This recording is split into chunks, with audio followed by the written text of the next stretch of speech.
Yamuna Tiravanachari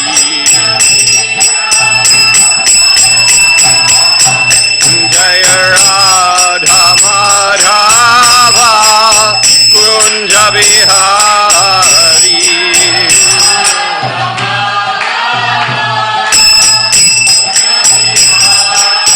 Jaya Radha Madhava Kunja Bihari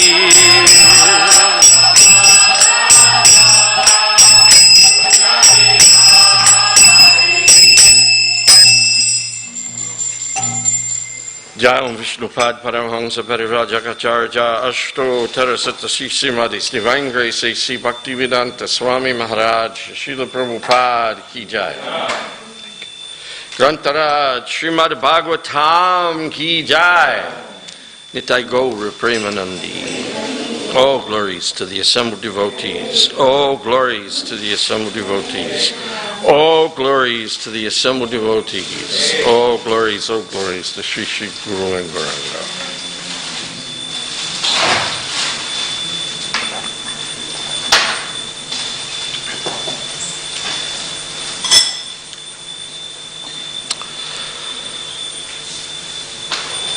Om Namo Bhagavate Vasudevaya.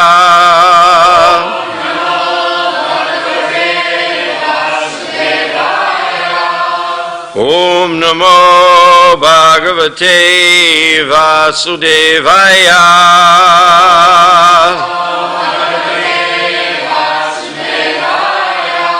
Om Namo Bhagavate Vasudevaya.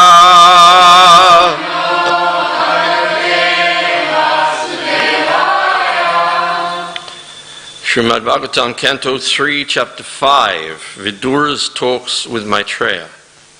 Text number 7. Oh.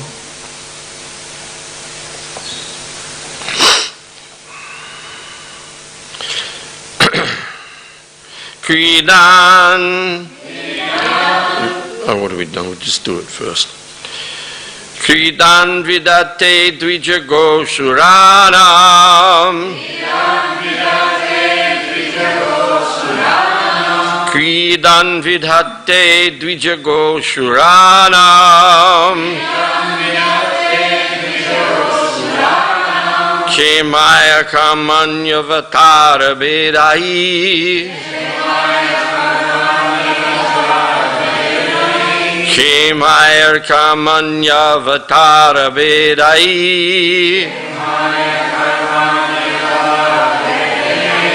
Mano natrit mano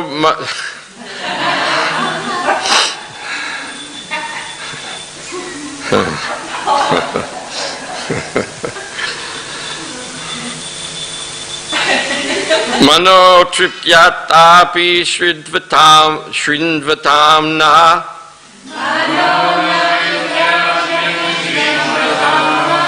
Mano tripyatyapi shridvatam na.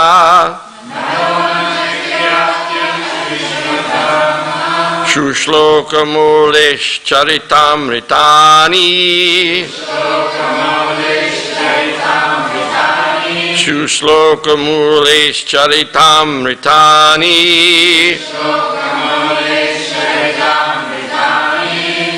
Kridan vidate dvijago suranam. Kemayar kamanya vatara bedai. Mano tripyatyapi shrinvatam na.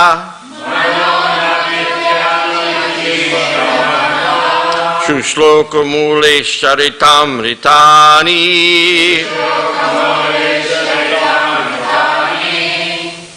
Vidam vidate vijago suranam. Shemaya karmanya vatara vedai.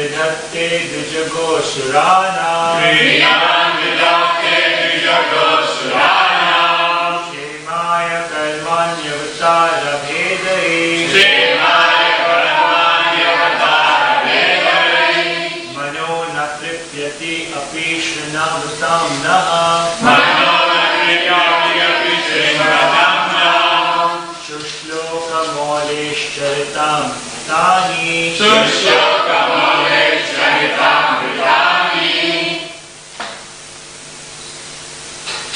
Ladies. Vidam Vidate Vijago Saranam Priyam Vidate Vijago Surana Shemaya Kamanya Vatara Vedai Shemaya Karamanya Vatara Vedai Manona Trityatya Vishwamratamna Mano Natripyati Api Shrinamrutam Naha Sushlokamalesh Charitamritani Sushloka Molesh Charitam Vidani. Vidam Vidhate Vijago Surana Priyam Vidate Vijago Surana Shenaya Karmani Avatar Vedai Shemaya Karamanya Vatara Vedai Manona Tripti Api Shrumatam Naha Mano Natripyati Api Shrinamrutam Naha Shushloka Maulesh Charitamritani Sushloka Molesh Charitam Vidani. Kridan, manifesting pastimes. Vidatte, he performs. Dvija, twice born. Go, cows. Suranam, of the demigods. Kshemaya, welfare. Karmani, transcendental activities. Avatara, incarnations. Vedai, differently. Manaha, mind. Na, never. Tripyati, satisfies. Api, in spite of. Shrinvatam, continuously hearing. Naha, our. Sushloka, auspicious. Molehe, of the Lord. Charita, characteristics. Amritani, undying. Translation. You may narrate also about the auspicious characteristics of the Lord in his different incarnations for the welfare of the twice-born, the cows, and the demigods. Our minds are never satisfied completely, although we continuously hear of his transcendental activities. You may narrate also about the auspicious characteristics of the Lord in his different incarnations for the welfare of the twice-born, the cows and the demigods. Our minds are never satisfied completely, although we continuously hear of his transcendental activities. Purport by Srila Prabhupada. The Lord appears in this universe in different incarnations like Matsya, Kurma, Varaha, and Nishringa. And he manifests his different transcendental activities for the welfare of the twice-born, the cows, and the demigods. The Lord is directly concerned with the twice-born or civilized men. A civilized man is one who has taken his birth twice. A living entity takes birth in this mundane world due to the union of male and female. A human being is born due to union of the father and mother, but a civilized human being has another birth by contact with a spiritual master who becomes the actual father. The father and mother of the material body are so only in one birth. And in the next birth, the mother and father may be a different couple. But the bona fide spiritual master, as the representative of the Lord, is the eternal Father, because the spiritual master has the responsibility to lead the disciple to spiritual salvation, or the ultimate goal of life. Therefore, a civilized man must be twice born, otherwise he is no more than the lower animals. The cow is the most significant animal for developing the human body to perfection. The body can be maintained by any kind of foodstuff, but cow's milk is particularly essential for developing the finer tissues of the human brain, so that one can understand the intricacies of transcendental knowledge. A civilized man is expected to live on foodstuffs comprising fruits, vegetables, grains, sugar, and milk. The bull helps in the agricultural process of producing grain and so forth. And thus, in one sense, the bull is the father of humankind, whereas the cow is their mother, for she supplies milk to human society.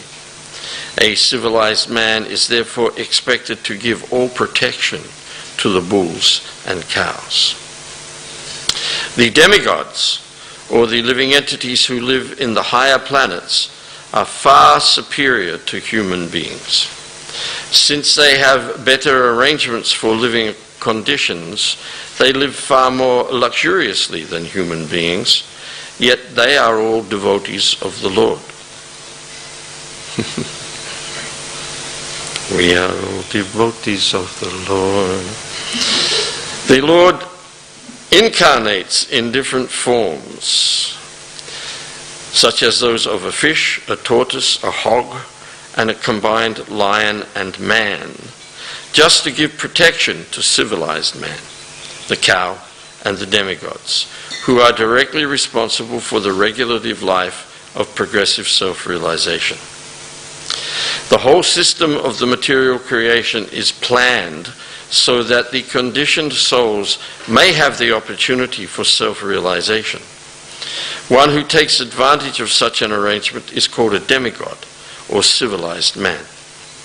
The cow is meant to help maintain such a high standard of living. The Lord's pastimes for the protection of the twice-born civilized men, the cows, and the demigods are all transcendental. A human being is inclined to hear good narrations and stories, and therefore there are so many books, magazines, and newspapers in the market to satisfy the interests of the developed soul. But the pleasure in such literature, after it is read once, becomes stale, and people do not take any interest in reading such literatures repeatedly. In fact, newspapers are read for less than an hour and then thrown in the dustbins as rubbish. The case is similar with all other mundane literatures. But the beauty of transcendental literatures like Bhagavad Gita and Srimad Bhagavatam is that they never become old. They have been read in the world by civilized man for the last 5,000 years, and they have never become old. They are ever fresh to the learned scholars and devotees, and even by daily repetition of the verses of Bhagavad Gita and Srimad Bhagavatam, there is no satiation for devotees like Vidura. Vidura must have heard the pastimes of the Lord many, many times before he met Maitreya, but still he wanted the same narrations to be repeated because he was never satiated by hearing them. That is the transcendental nature of the Lord's glorious pastimes. Jai.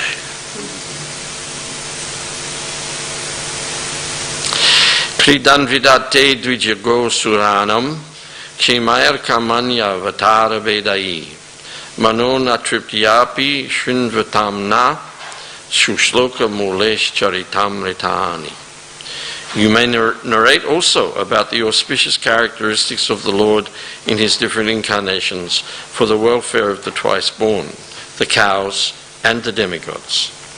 Our minds are never satiated completely, although we continuously hear of his transcendental activities.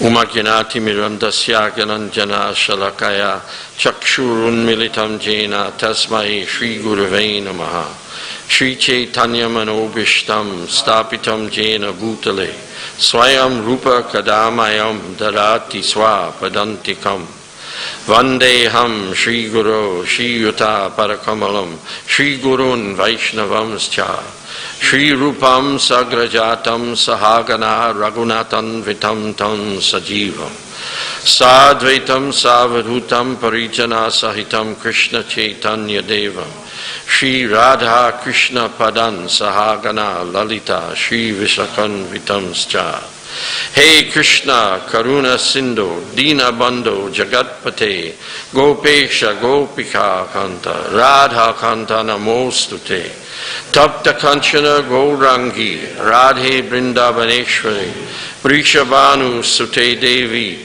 Pranamami Hari Priye, Vanchakaupa Trubhyascha, Kripa Sindhu Bevacha, Patitanam Pavanebhyo, Vaishnavebhyo, Namo Namah. Jai Shri Krishna Chaitanya Prabhu Nityananda Shri Advaita Gadadhara Shivasadi Gaura Bhakta Vrinda Hare Krishna Krishna Krishna Hare Hare Hare Rama Rama Rama Hare Hare. Could somebody please get me the second canto of the Bhagavatam?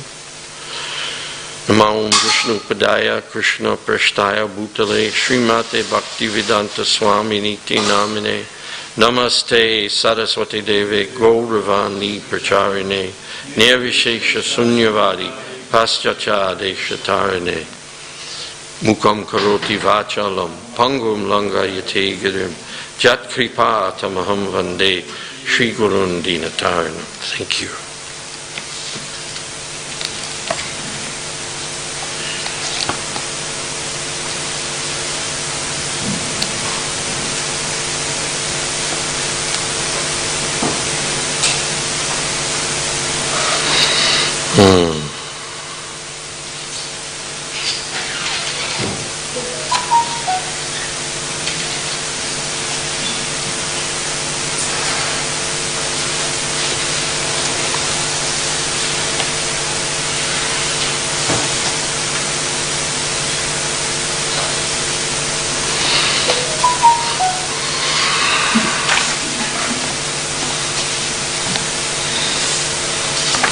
I just want to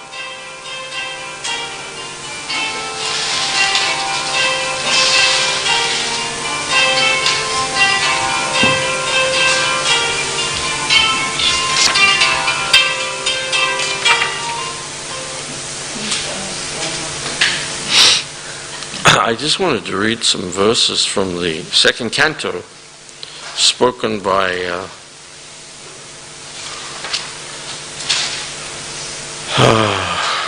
Parikshit Maharaj about Srimad Bhagavatam. Very nice verses.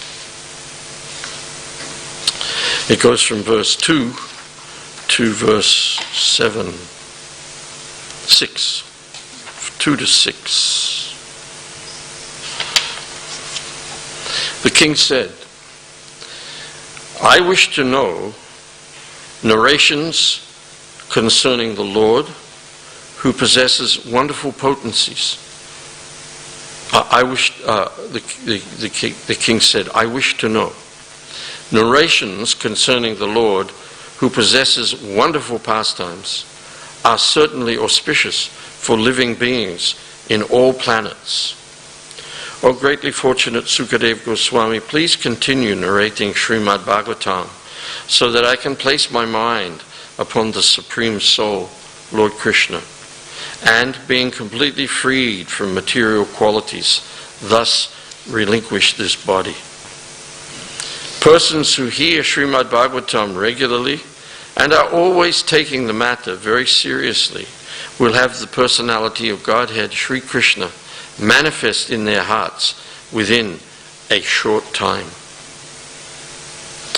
The sound incarnation of Lord Krishna, the Supreme Soul, that is Srimad Bhagavatam, enters into the heart of a self-realized devotee, sits on the lotus flower of his loving relationship, and thus cleanses the dust of material association, such as lust, anger, and hankering.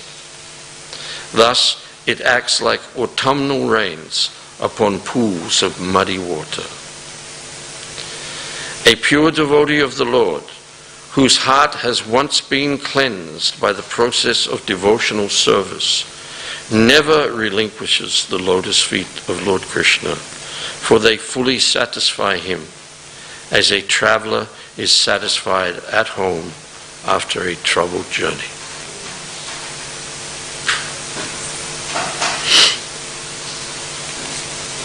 After a traveler is satisfied at home after a troubled journey. Life in the material world is a troubled journey. Trouble, trouble, trouble, trouble, trouble. Trouble, trouble, trouble, trouble, trouble. Trouble since the world began. It's all trouble. Everything in the material world is trouble. I remember when I was little, we were always afraid of getting into trouble. Right? We didn't realize we're in trouble anyway. We're in big trouble in the material world, and it can never end. And as we were saying, as Prabhupada says here, we take one birth from one set of parents, we take another birth from another set of parents, and so on and so on and so on. There's the famous story in the 6th canto of Chitraketu wanting to get a son, and he couldn't. And he got a special potion from Angira Muni that his wife, one of his wives, took. He had 10 million wives.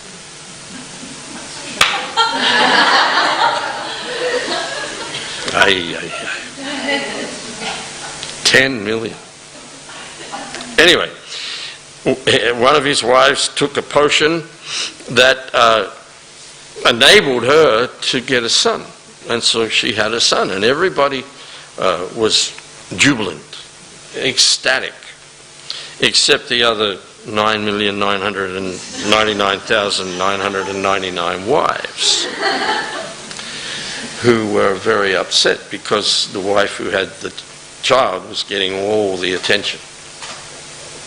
So they contrived a plot, and they poisoned the baby, and it died. And so then immediately Chitraketu and his wife were thrown into lamentation. Jubilation and lamentation. These are the two sides of one coin of the material attachment that is there in the heart of every living entity. So Narad Muni and Angira Muni came on the scene, and with their mystic power, I think it was Narad, with his mystic power, he brought the jiva back into that body of that baby and said, "You have to come back, your parents are missing you." And the baby's response was, "Which parents? Which parents?" That'd be quite a shock, wouldn't it, if your baby said that? Which parents? And then he went on to say, I've had so many parents in this material world. So many lifetimes, countless lifetimes in the material world, with one lot of parents after another. My dog parents, my pig parents, my crocodile parents, my aardvark parents, my giraffe parents, and on it goes. Everyone has a father and mother. Every single species of life. There's parents.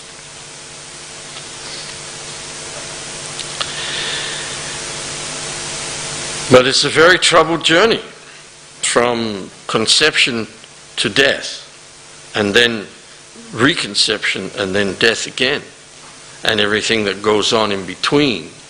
Dukkha layam ashashvatam. Dukkha layam ashashvatam. It's a place of dukkha, of suffering. And you may even make the compromise. All right, you got to take the good with the bad. That's so. I'll tolerate the suffering, and I'll stay here, and I'll enjoy whatever I can. No, sir. You have to leave. Even you tolerate the suffering of this lifetime, it comes to an end. This lifetime comes to an end, and you have to leave.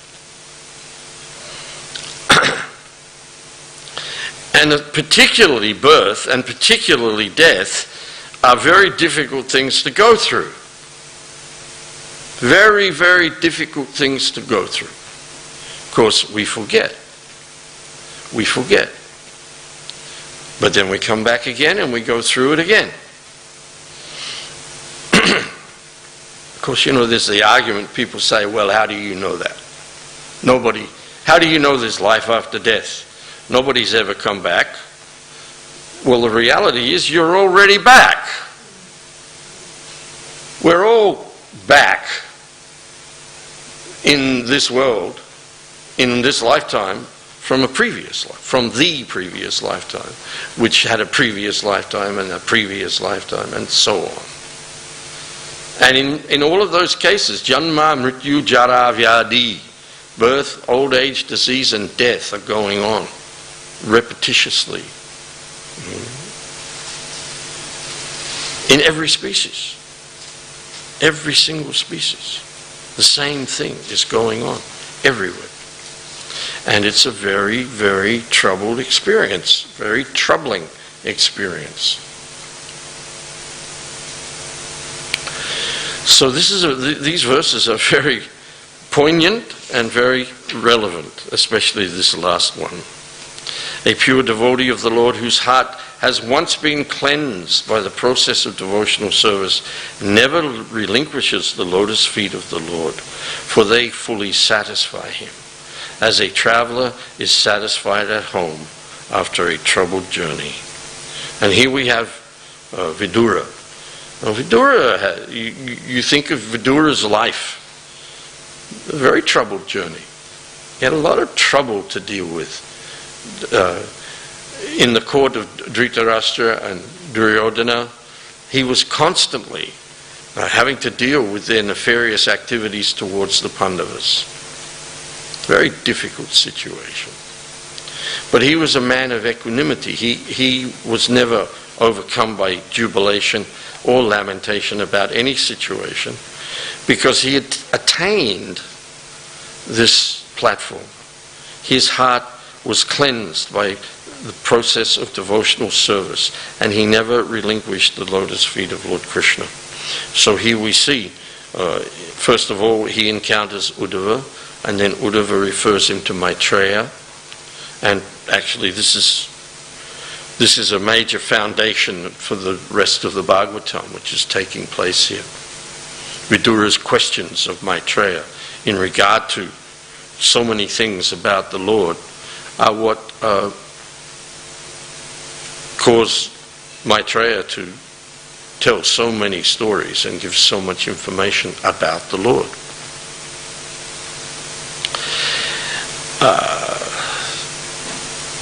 interesting point in the verse earlier, the verse before, that the sound incarnation of Lord Krishna, the Supreme Soul, that is the Srimad Bhagavatam, the sound incarnation of Sri Krishna, enters into the heart of a self-realized devotee, sits on the lotus flower of his loving relationship, and thus cleanses the dust of material association, such as lust, anger, and hankering. Thus, it acts like autumnal rains upon pools of muddy water. The heart, through association with material energy, becomes very dirty. Becomes very, very dirty. Just like this analogy, like pools of muddy water. By the end of the summer, you see this especially in India, just before the monsoon comes, which is considered the autumn. During the summer, water's been evaporating, water's been taken out of the lakes and the ponds and the wells, and it's at a low level, and it's very muddy. The mud at the bottom is being stirred up all the time, and actually the ratio between mud and water is such that it actually the muddiness is suspended in the water, concentrated. What do they call it? Saturated solution. But then the autumnal rains come, and they cause all of the mud to just precipitate and settle again on the bottom, and then you have clear water. So the heart, due to long association with the modes of material nature, has actually become very, very dirty. The heart is a receptacle. It's a receptacle. It holds things. We hear that. I hold you in my heart. I hold something very dear in my heart. In my heart. So the gives us this idea of a receptacle. And the atmosphere of the heart is actually the atmosphere of love. But in association with the modes of material nature, that love becomes perverted into lust for material things. Lust doesn't just mean lust for sex. It means lust for everything material, anything material, anything.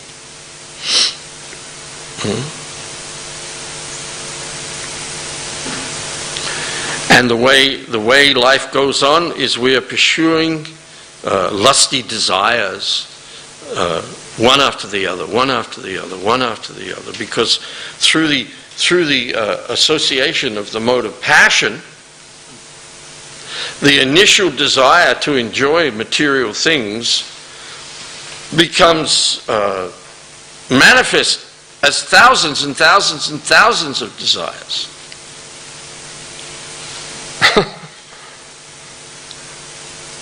And they're not all manifest at any one time. They're dormant within the heart.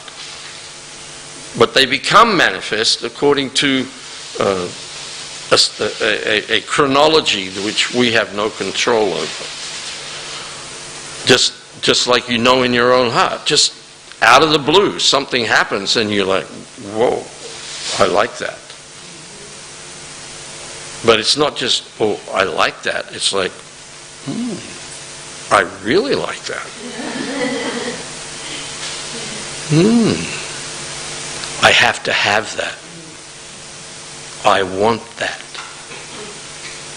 And then if you stop and think, well, wait a minute, where did that come from? Where did that come from? It comes from the heart. It's in the heart. It's in a seed form in the heart.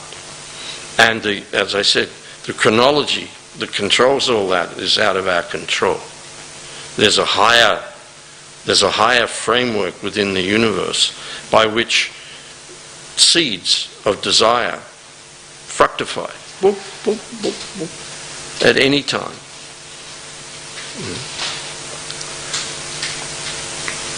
But these desires are all based upon the contaminated consciousness of misidentification of ourselves with matter.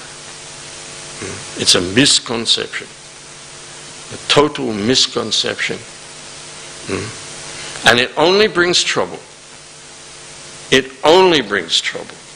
Whether, Prabhupada points out, whether you live a life of piety or you live a life of impiety, you're in for trouble.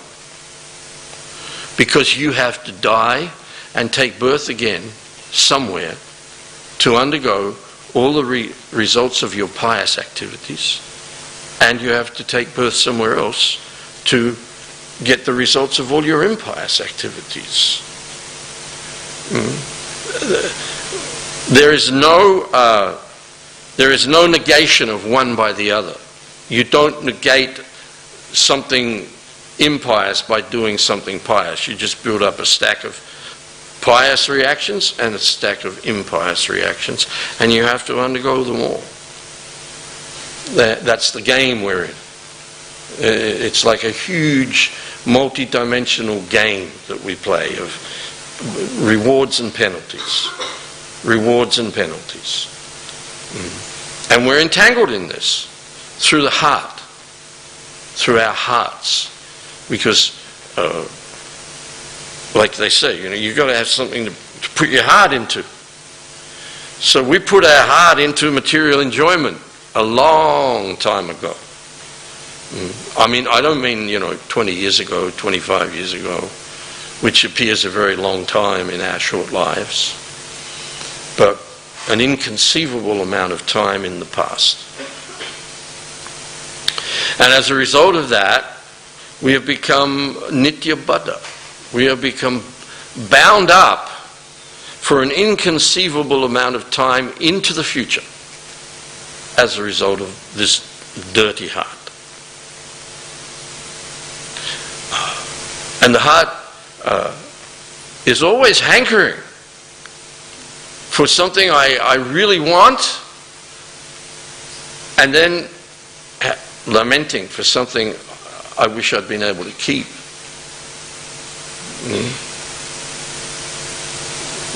And this causes pain.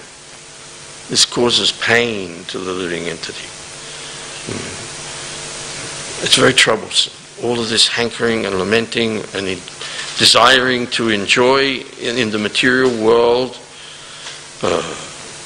which is a temporary place full of miseries, is very troublesome to us. Endlessly troublesome. And we are, practically speaking, endlessly bound up in it.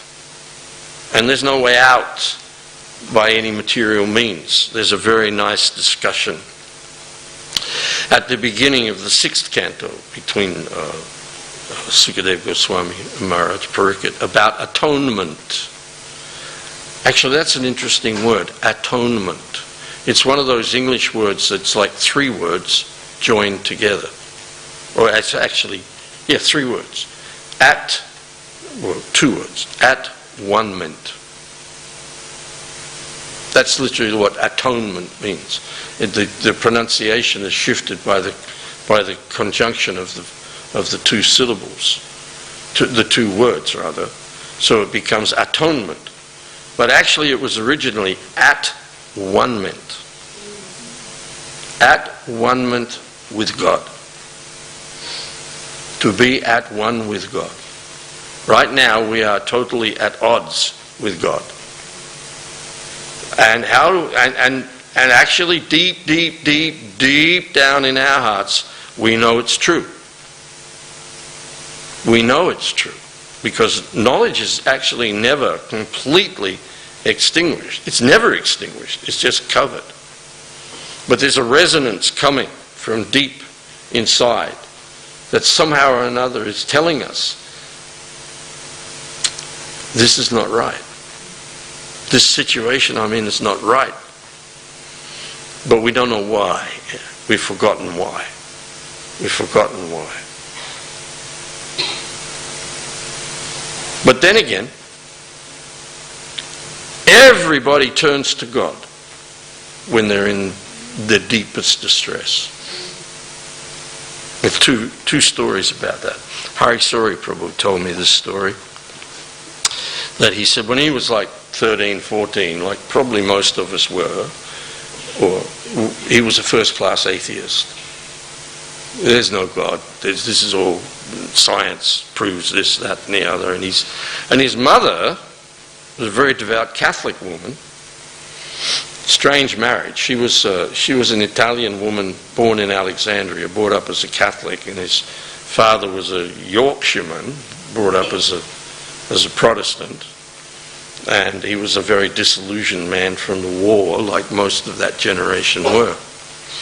And didn't really engage with the family too much. But Ashray was having this argument one night with his mother about whether God existed or not. And he said his father always used to be sitting in the corner with his newspaper up, just reading the newspaper. And Ashray haranguing his mother, and he, out the corner of his eye, he saw the newspaper going down. And then he saw his father was just looking at him. And he kind of stopped talking and looked at his father. And his father said, "You remind me of the boys in the trenches during the war." He said all day long they argued that God didn't exist. But then at night, when the shells were falling everywhere and exploding and flares were going off and bullets were flying everywhere, every one of them was crying out to God to save him. Then there's a funny story where there's a godbrother, Hare Krishna Das, very, very clever man. This is back in the early days in London. There was a famous atheist in the media at that time. I can't remember his name. But Hare Krishna Das challenged him to a debate about whether God exists or not. And the debate was going on, the argument was going backwards and forwards, and Hare Krishna Das was just hammering him on point after point after point, and the man was getting really, really agitated because he knew that he was actually being defeated. But anyway, Hare Krishna Das was relentless. He's going at him, he's going at him, he's going at him, and all of a sudden the man says, "Oh, for God's sake!" And everybody just, Actually, you can't take God off the table. You can only deny that he's there. You cannot prove that God does not exist. It's not possible to prove that God does not exist, because ultimately you have to answer the question, what is the cause of everything? Why does anything exist? Actually, it's another story. Prabhupada met people from Mensa. Mensa is this high IQ organization. You've got to have something like an IQ of 165 or something like that to be a member of Mensa. They asked me, but I didn't want to be. Anyway, they met with Srila Prabhupada. And he started by saying to them, Krishna is the Supreme Personality of Godhead. Take it. Take it. We can speculate forever about what causes everything to exist. Why does anything exist? But the simple answer is that everything exists because Krishna exists. Prabhupada used to talk quite often about this idea of Krishna consciousness. And he would make the point that actually there is no consciousness without Krishna. There is nothing without Krishna. Everything depends on Krishna. Mata parataram nanyat kinchidasti dhananjaya mai sarvamidang protam sutre mani ganariva. There is no truth superior to Krishna. And then, sutre mani ganariva, Krishna says, there is no truth superior to me. And that's the point Prabhupada's making. Take it. Take it. There is no truth superior to me. Everything rests upon me as pearls are strung on a thread.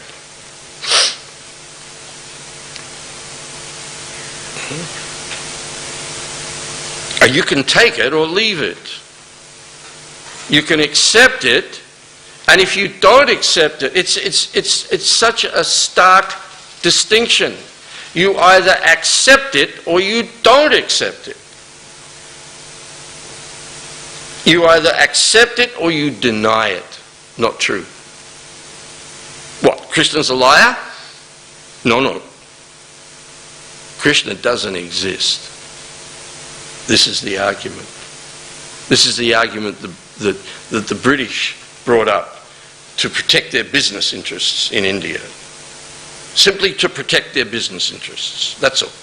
It was just business is business.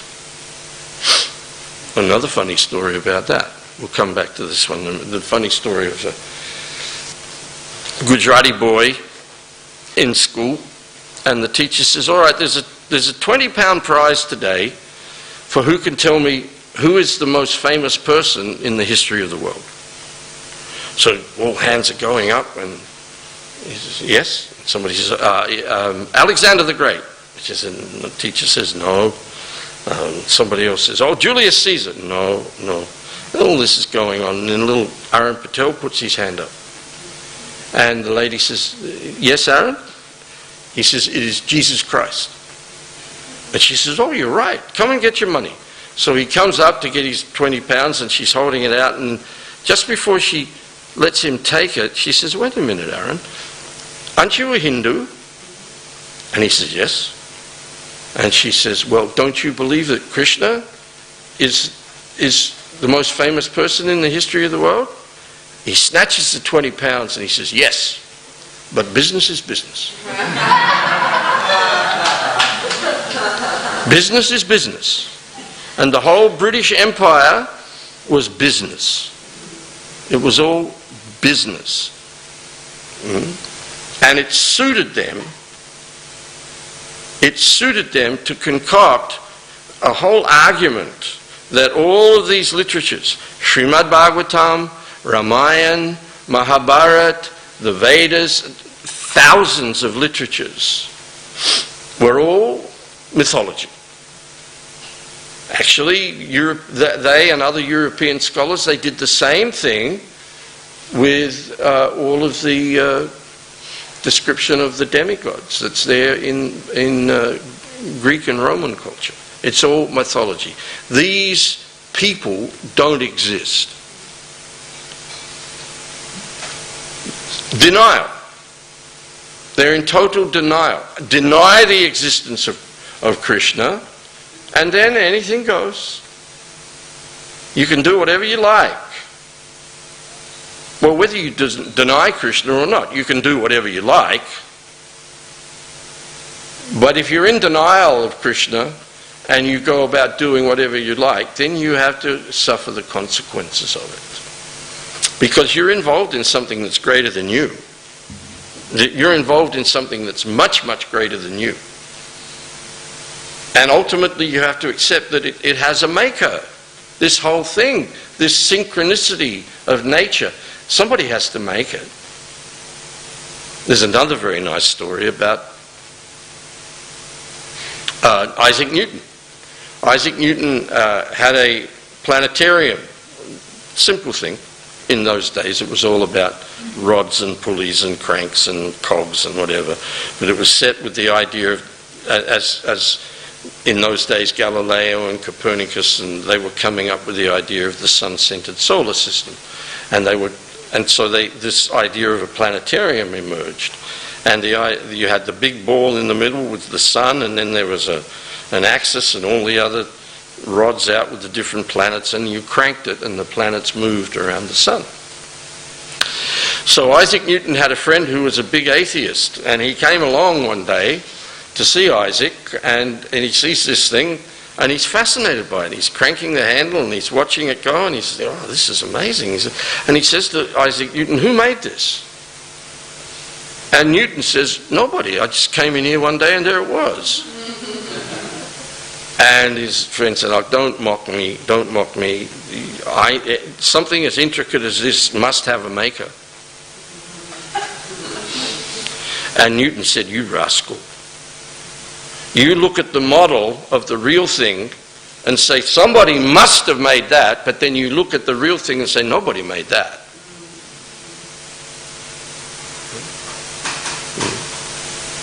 You cannot deny the existence of God. You're just a crazy man if you do. And the denial of the existence of God leads to all manner of craziness. And the first step into craziness is, I am this body. I am this body. This is insanity. It's not a sane proposition. But we live under it. We live under this conception that I am this body, and therefore we have a very troubled existence. And in our ignorance of reality, the worst fear of it all is that I will cease to exist. I will cease to exist. Because this body will cease to exist. Everybody knows that.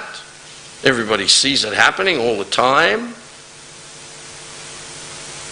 But when Yudhishthira is asked, what is the most wonderful thing in the world? He says, the most wonderful thing in the world is a man will see that his father has died, that his father before him has died, and even maybe his own son has died. But he thinks, I won't die. I won't die. But that's the reality of this world. Death. And here we have Pariksit saying, where are we?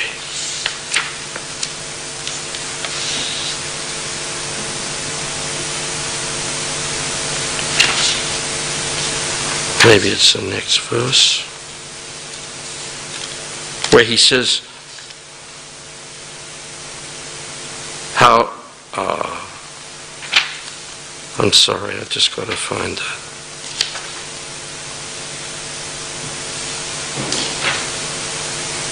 Yes. O greatly fortunate Sukadeva Goswami, please continue narrating Srimad Bhagavatam so that I can place my mind upon the Supreme Soul, Lord Krishna, and being completely freed from material qualities, thus relinquish this body. Pariksit Maharaj is a very fortunate person in that he knows when he's going to die. He knows how he's going to die. So his question to Sukadeva Goswami, when Sukadeva Goswami is appointed as the person amongst all the sages that are present there, and the demigods, everyone's there to witness the departure of Pariksit Maharaj. And Sukadeva is appointed as the person who should speak to answer Parikit's questions at that time. And his question, his fundamental question is, what should one do when he is on the threshold of death? Because he knows he's on the threshold of death. He knows it's coming in 7 days. He knows how it's going to come. Nobody in this material world knows when or where or how they're going to die. So he's got two things ticked off right away. I know when and how I'm going to die. Or four things, or what they'll be doing when death comes. Nobody knows the answer to these questions. Parikshit knows where he's going to die, when he's going to die. He knows how he's going to die. He wants to know, what should I be doing when I die? What should I be engaged in doing when I die? And in the lecture on that verse, where Sukadeva Goswami is sitting there and Parikshit's asking the question, Prabhupada begins by saying, so Parikshit Maharaj is asking, what should one do when he's on the threshold of death? And he pauses and then he bellows, and who is not on the threshold of death?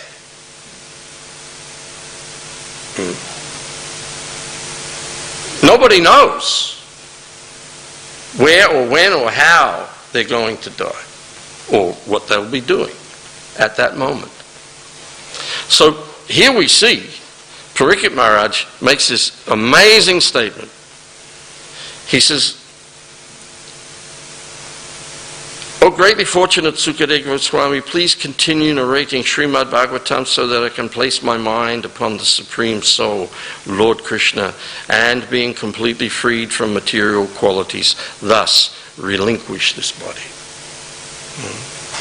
So here we're getting a very strong indication of what we should do when we're on the threshold of death. Constantly hearing about the Lord is what will enable us to relinquish this body. And actually, it's better we relinquish this body conceptually before we have to literally really relinquish it. We have to relinquish this body. No way we're going to stay in this body.